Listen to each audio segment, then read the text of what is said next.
If you're gluten-free, chances are you miss homemade cookies.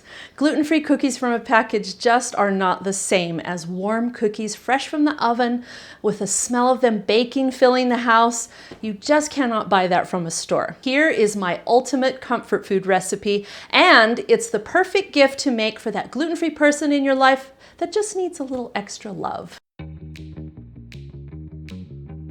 I'm Christy from Beneficial Bento, where I show you how to make healthy food more fun and help you manage your food allergies. And today we are going to make not really healthy, but they are gluten-free and incredibly delicious homemade chocolate chip cookies. Here's my recipe. Start by preheating the oven to 350 degrees.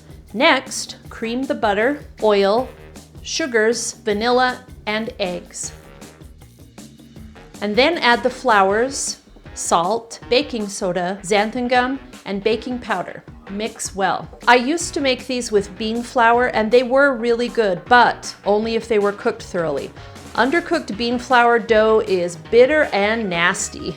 When I changed the bean flour to a combo of coconut flour, millet, and a brown rice blend of my own, I knew I was onto something. And you can sample it raw, as long as you're not scared of raw eggs. Now it's time to stir in the chocolate chips. Cover and let the dough rest for about 20 minutes to allow the gluten-free flour some extra time to soften up and lose that gritty texture. Scoop out the dough with a spoon or a cookie scoop. Bake these for about 7 minutes. The time will vary according to your altitude, your oven, even what type of cookie sheets you use. But you can tell if they're done by how they look. They should be a little bit gooey in the center. If they feel soft but no dough clings to your finger when you touch it, then they're probably ready. If you're in doubt, take them out. They will firm up as they cool. Remember to let them cool for about 5 minutes before taking them off the cookie sheet. Gluten-free cookies just need a little bit of extra time to solidify and set. That's it for this recipe. So, what did we learn today?